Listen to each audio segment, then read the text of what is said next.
Our topic for today is about global demography. When couples are asked why they have children, their answers are almost always about their feelings. For most, having a child is a symbol of a successful union. It also ensures that the family will have a successor generation that will continue its name. The kinship is preserved and the family stories continue. A few, however, worry how much strain a child can bring to the household as he or she competes for the parents' attention, and in reverse, how much the family needs to shower its love to an additional member.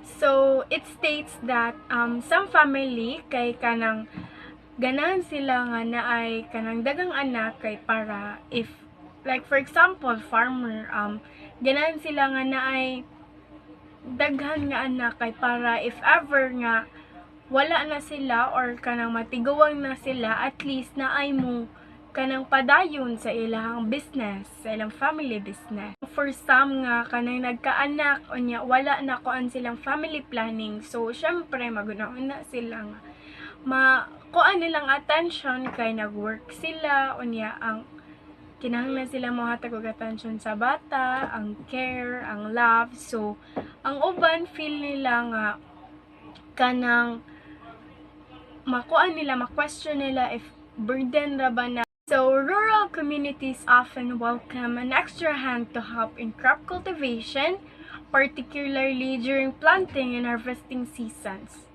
The poorer district of urban centers also tend to have families with more children because the success of their small family business depends on how many of their members can be hawking their wares on the street. So, kani ang rural communities which is kanang mga naa sa mountains area. So, ang kani mostly ani nila kay kanang mas ganahan sila kanang bigger ilang family so that kanang naay kanang daghan og helping hand if like mananom sila, magkuha sila sa ilang mga tanom, mag-ani sila, so at least daghan mo tabang nila and kanang ilahang family business kanang dali na lang kay ang pagpadagan kay tungo daghan man nag-operate, daghan man nagtabang nila. So rural families view multiple children and large kinship networks as critical investments. Children, for example, can take over the agricultural work. Their houses can also become the retirement homes of their parents, who will then proceed to take care of their grandchildren. Urban families, however, may not have the same kinship network anymore because couples live on their own or because they move out the farmlands. Thus, it is usually the basic family unit that is left to deal with life challenges on its own.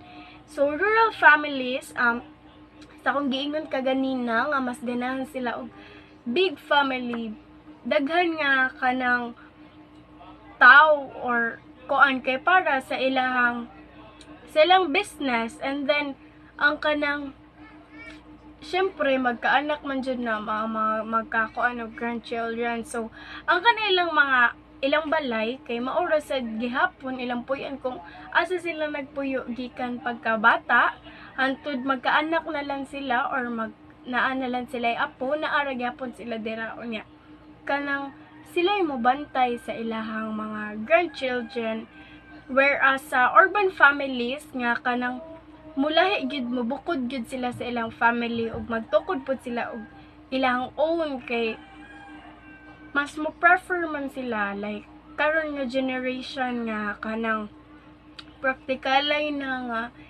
kanang una mga anak kinahanglan na paibalay ana kay mas nindot man if kanang lahi jud ka sa imong family, kanang depende sa tao if unsay kanang ganahan nila or asa sila mas ma-prefer. Pero ang rural families kay mas ganahan sila nga intact sila, whereas sa urban families kay kanang mas ma-prefer sila if o kanang mobalhin sila og lain nga house or magtukod sila ilaing nga house para naapod sila privacy para sa ilang family. Urbanized, educated, and professional families with two incomes, however, desire just one or two progenies, with each partner tied down or committed to his or her respective professions. Neither has the time to devote to having a kid, much more to parenting. So, mostly like urbanized, like parihan nato urbanized, kanang naa naman tayo kanang well educated naman ta, so nanatay kanang background nga if like inani kinahanglan jud kanang if magkuan kag family kinahanglan jud ka kanang mo work para na kay ikasustento. So urbanized family mas mo prefer sila og one or two lang ka children kay para dili sila maglisod og kuan unya. Syempre family planning kay para kanang para sa future sad sa mga bata, dili lang kay para sa ilaha ug para sa nindot ang kuan sa mga bata. Kay syempre kanang family planning man na sila sa ilang health insurance, ang kanang education sa mga bata. So mas mo prefer sila if kanang gamay lang ilahang kanang bata. Hello everyone, I am Gia Christine Bolano, your next reporter, and I will discuss the continuation of global demography. But first, let's talk about why demography matters. So it matters because the interest of people about demography increased due to the so-called demographic change, a development sometimes called the aging of societies. This actually gives communities information they need to plan future investments and services. In this globalized world, with our knowledge of the history of population, we may use paradigm in the past. So demography studies the following. Number 1 is population size, which is the number of people in a country. Number 2 is population growth, changes in the number of people in the given geographic area over time. Number 3 is population processes, fertility, mortality, and migration. Number 4 is factors related to population processes, which is the disease and socio-economic characteristic related to mortality, family formation, labor force, participation, government policies related to fertility. Number 5 is population distribution, which talks about geographic distribution such as among states or between rural and rural areas. Number 6 is population structure, which is the age and sex composition. The last one, number 7, is the population characteristics, which talks about education, income, labor force participation, marital status, and race or ethnic group membership. So according to Anderson, there are two ways of thinking about population change. The first one is the aggregate approach, looks at the components of population change. It deals with macro social demographic processes. The components of population change are the role of births, deaths, and migration in population. The second one is the causal or micro-behavioral approach. It is causal factors or behavioral mechanisms that lead to the decision that people make. It investigates why people have children, their motivations, or the factors led them to such a decision. Now let's continue with demographic transition theory.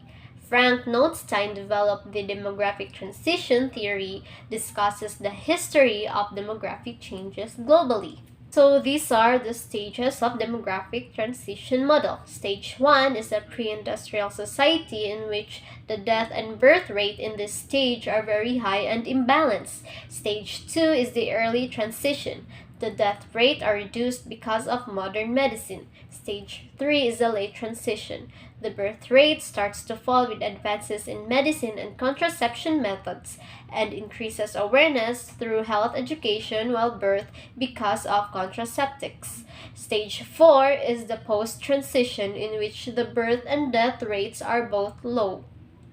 So there are also theories from our famous philosophers on demography and population growth.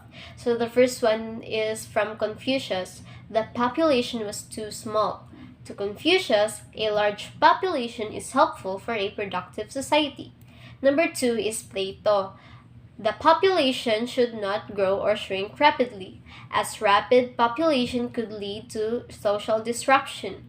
Fertility limitation is acceptable to slow the growth of the population. And the last one is Aristotle. So, population should be limited and its growth. If population is too large, it could disrupt democratic governance, infanticide, and abortion could be necessary to limit population growth. That is all for my part. I will now pass you to the next reporter. I am Gia Christine Bolano. Thank you for listening. Bye-bye. Good afternoon, everyone. I am Erica Kaingin and I'm the next reporter. So I'm going to discuss the perils or the effects of overpopulation.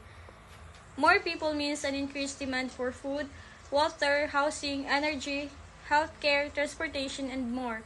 And all that consumption contributes to ecological degradation, increased conflicts, and a higher risk of large-scale disasters like pandemics. So if ever overpopulated ang usa ka lugar, it means mo-decrease ang demand sa food, water, housing, and more. So unsa may maka-cause og overpopulation? So poverty. So poverty kanang parehas as Philippines nga daghay tao nga walay trabaho, sige nagtambay nga sige panganak bisan maglisod na og buhi. Development planners see urbanization and industrialization as indicators of developing society, but disagree on the population growth or decline in modernization. This lengthy discussion brings back the ideas of British scholar Thomas Malthus, who warned in his 1798 an essay on the principle of population that population growth will inevitably exhaust world food supply by the middle of the 19th century. So Malthus' prediction was off base, but it was revived in the late 1960s when American biologist Paul Ehrlich and his wife Anne wrote The Population Bomb, which argued that overpopulation in the 1970s and the 1980s will bring about global environment disasters that would in turn lead to food shortage and mass starvation. So Thomas Malthus was an English economist and demographer, best known for his theory that population growth will always tend to outrun the food supply and that betterment of humankind is impossible without strict limits on reproduction. He argued that population, tending to grow at a geometric rate, will ever press against the food supply, which at best increases only arithmetically, and thus poverty and misery are forever inescapable. The Population Bomb is a 1968 book written by Stanford University professor Paul Ehrlich and his wife Anne. It predicted worldwide famine in the 1970s and 1980s due to overpopulation, as well as the major societal upheavals, and advocated immediate action to limit population growth. So he predicted hundreds of millions would starve to death over the next decade. So many of them are Americans, and the world would generally decline into chaos in his book, The Population Bomb. There was some of the reason of this fear to persist. The rate of global population increase was at its highest between 1955 and 1975, when nations were finally able to return to normalcy after the devastations brought by World War II. The growth rate rose from 1.8% per year from 1955 to 1975, peaking at 2.6% annual growth rate between 1965 and 1970. So why do we fear overpopulation? The fear of overpopulation is as old as population growth itself. It all started with the British economist Thomas Malthus, who in 1789 wrote about how he thought that the population growth occurring would sooner or later result in mass starvation. Since then, the fear has always found its followers. We should also fear overpopulation because an increase in population will inevitably create pressures leading to more deforestation, decreased biodiversity, and spikes in population and emissions, which will exacerbate climate change. And also, human population growth impacts the Earth system in a variety of ways, including increasing the extraction of resources from the environment. So these resources include fossil fuels, minerals, trees, waters, and wildlife, especially in the oceans. Overpopulation is one of the most important problems facing humanity today. Our planet's health and wellness is being affected by the overpopulation of people on the planet. So overpopulation affects all of us as scarcity of food will increase, population will increase, and global warming becomes even more of a problem. So dapat we must have family planning so that we can avoid or overcome overpopulation. So that's all for my part. Thank you for listening. Vital resources like kanang mga foods, water, equipment, wood, or other materials could be utilized for economic advancement kaysa sa being diverted and wasted to feed more mouths para mo decrease ang population. These reasonings serve as the foundation for government population control programs all across the world. So in the mid-20th century, ang Philippines, China, and India tried to reduce birth rates because ni-believe sila that uncontrolled family expansion would lead to a resource shortage, resulting widespread poverty, mass hunger, and political instability. Foreign Affairs, an American policy publication, proposed birth control methods and sterilization. Kining sterilization, mao ni siya ang process of making something free from bacteria as a realistic solution to global economic, social, and political challenges as early as 1958. A group of American billionaires warned in May 2009 that a disturbing population expansion posed a possibly devastating environmental, social, and industrial threats sa planet. Kini nga concern is also at the heart of the economist's case for promoting reproductive health. Advocates for population control argue for universal access to reproductive technology such as condoms, mga pill, abortion, and vasectomy, as well as the right to choose whether or not to have children. Ila ni consider nga tools as crucial to the growth of their country. So as a result, supporters of reproductive health in Puerto Rico see their work as a means of changing their poor country into modern nation. Finally, these birth control policies are determined by politics.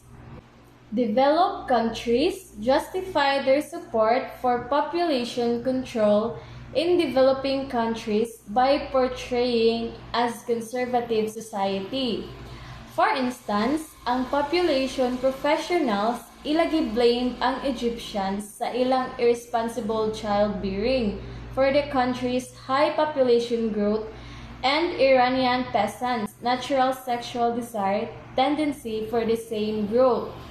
Since 1920, ang Indian government has labeled lower cases, working poor, and Muslim as hypersexual and hyperfecund, and thus a drain on national resources, leading to extreme practices such as the forced sterilization of 20 million violators of China's one-child policy. Forcible mass sterilization was also used in Vietnam and Mexico. Good afternoon, everyone. This is Glyceline Ihikilio, and I am the next reporter. So it's the economy, not the babies. So the use of population control to prevent economic crisis has its critics.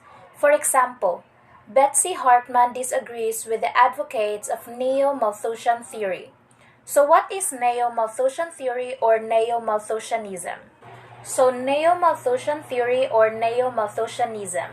Neo-Malthusianism refers to the belief that population control through the use of contraception is essential for the survival of the Earth's human population. So nagtuo sila ani because ang resources daw sa Earth is limited, and if daghan ang population kay naadyo dako na possibility na ma-outstrip ang provision of resources including land and food. So again, for example, Betsy Hartman disagrees with the advocates of neo-Malthusian theory and accused governments of using population control as a substitute for social justice and much-needed reforms, such as land distribution, employment creation, provision of mass education, and healthcare and emancipation. So what is emancipation? Emancipation means the fact or process of being set free from legal, social, or political restrictions or liberation. So in short, paghatag og freedom sa isa ka tawo to do things that they wanted to do. As a country's baby boom generation gets older, for a time it constitutes a large cohort of working age individuals and later a large cohort of elderly people.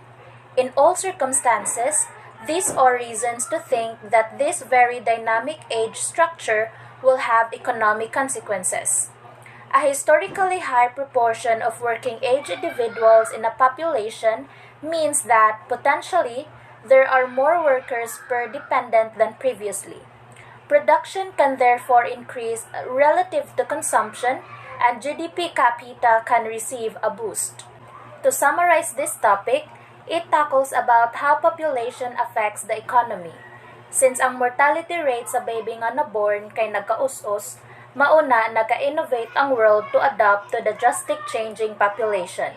Since ning us-us or nagkagamay man ang mortality rate, meaning gamay ang nangamatay, daghan ang nabuhi.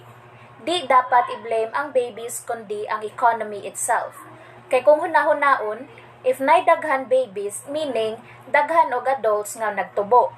So daghan dapat nag-workers ang usa ka nasod. So population growth makes people be more innovative para maka-adapt. Good afternoon, everyone. I am Faith Marie Ann Palacio, and I'll be the one to discuss about women and reproductive rights. As a society, we have come to acknowledge that everyone has the right to make decisions about their own body. This includes the right to reproduce or not to reproduce.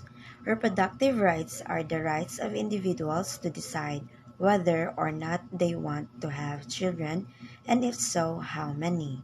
These rights also extend to reproductive health, which includes the right to information and education about sexual health, the right to contraception and safe abortion services, and the right to access quality health care. There is still a long way to go in ensuring that everyone has access to these rights, but we are making progress. In many countries around the world, laws and policies are being changed to better protect and support reproductive rights.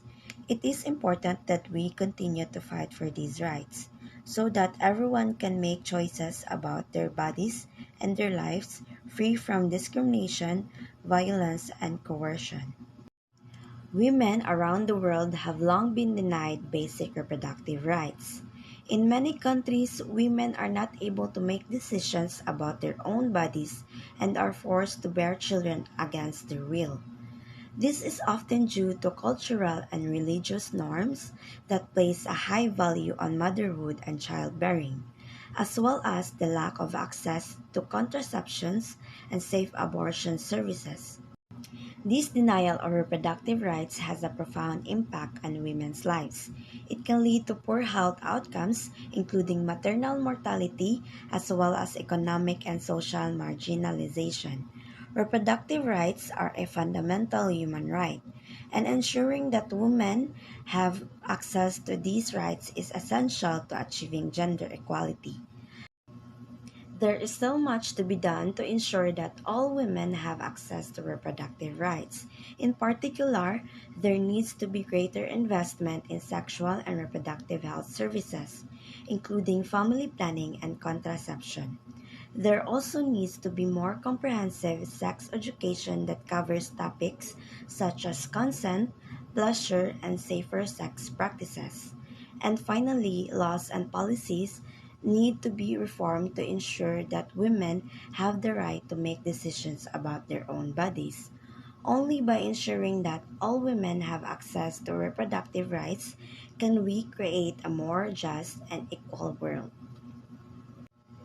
That's all for my report. Thank you for listening. Good day, everyone. And now let's continue the topic of feminist perspective. But first, let me define what is feminist perspective. It highlights the social issues that are often overlooked or misidentified by already present social theories. It analyzes women's experience of gender subordination and identifies the underlying causes of gender oppression. The issue of reproductive rights from another angle, and they totally foremost or mas giprayo pa jud sila against any form of population control. Why? Because they are compulsory by nature, sorting to a carrot and stick approach. So when we say carrot and stick approach, guys, for example, is kanang sa atong organization, kung naa na nga approach or easy we can call policy, they offer people things in order to persuade them to do something and punish them if they refuse to do it, or punitive mechanisms coexist alongside benefits that actually does not empower women. And these factors may ignore other equally important causes like the unequal distribution of wealth, the lack of public safety, nets like universal health care, education, and gender equality programs. Due to overpopulation and our constant need to our factory-made products, there has occurred a loss of fresh water in rivers and oceans. For example kay kanang sa factories which discharge all its waste material in the rivers and lakes, which result in loss of fresh water. So population in water bodies is not only limited to the source of factory waste, but for them, they still believe that government assumption that poverty and environment degradation are caused by overpopulation are wrong. But then, one of the goals of 1994 United Nations International Conference on Population and Development suggests recognition of this issue, wherein they didn't depend on government that not directly responded to this criticism. Countries represents to that conference agreed that women should receive family planning, counseling and abortion, the danger of sexually transmitted diseases, the nature of the sexuality, and the main elements of responsible parenthood. However, the conference also left it to the individual countries to determine how these recommendations can be turned into programs. Hence, globally, women's and feminist arguments on reproductive rights and overpopulation are acknowledged, but the struggle to turn them into policy is still fought at the national level. It is the dilemma that women feminist movement face body. So we have here a call this, and now we have quote here says that women's rights are human's rights. So women's rights are the fundamental human rights that were enshrined by United Nations for every human being on the planet. Nearly 70 years, I guess. So this right include the right to live free from violence, slavery, and discrimination, to be educated, to own property, to vote, and to earn unfair and equal wages. And that would be all. Thank you. Good day, everyone. I'm Josimar Chazona, and today I'm going to talk about population growth and food security. So first, what is food security? As defined by the 1996 World Food Summit, food security refers to conditions in which all people at all times have physical and economic access to sufficient, safe, and nutritious food to meet their dietary needs and food preferences for an active and healthy life. So why population matters to food security, or how does population affect food security? Today's global population has reached 7.4 billion, and it is estimated to increase to 9.5 billion in 2050, and then 11.2 billion by 2100. So if the world's population grows by 99.1% by 2050, the FAO estimates that global food production will need to expand by 70%. Production will have to quadruple in the emerging world to keep up with the population growth, because almost 1/7 of the world's population is chronically hungry and unable to eat enough to stay healthy and active, despite the fact that there is enough food to feed everyone on the planet. This continues to be the case. Agricultural policy, the cost of particular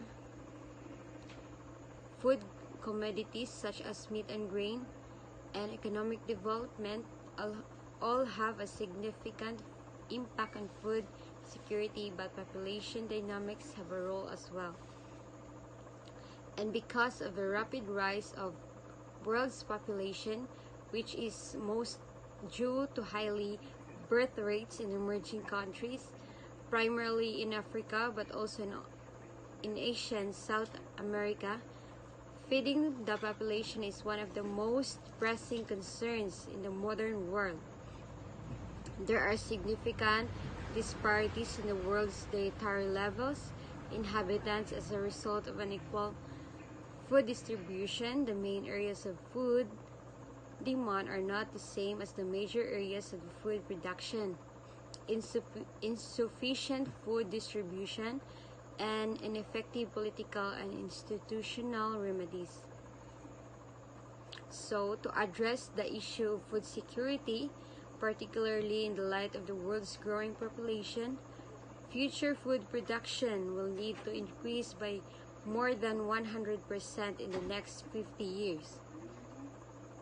Increased food production must be done in an environmental friendly and sustainable manner to help reduce problems like climatic change due to global warming, which leads to low food output. According to FAO, cereals with projected 50% rise in production by 2030 will continue to dominate the list of the most sought foods for future generations.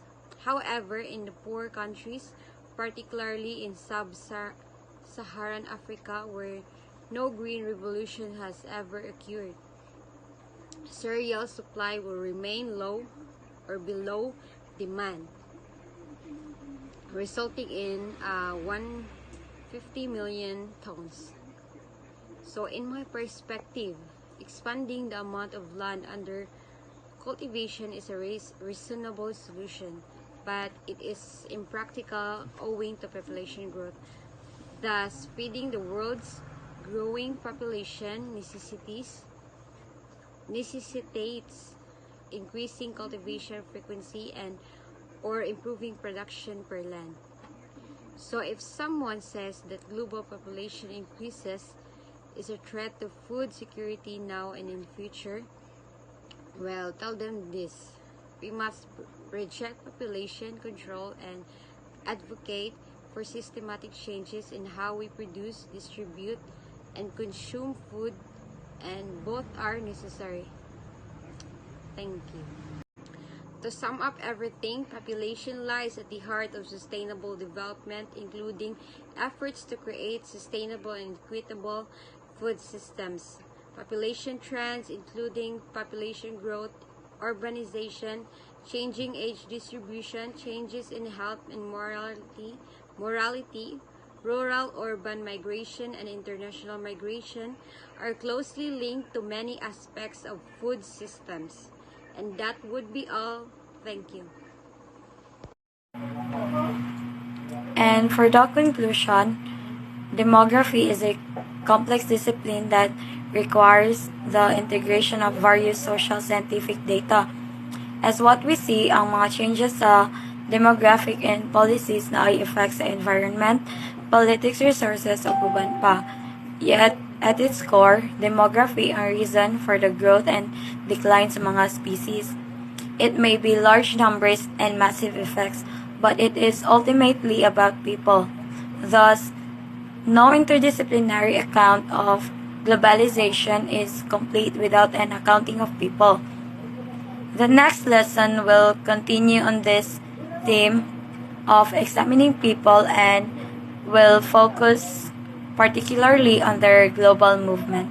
That's all. Thank you.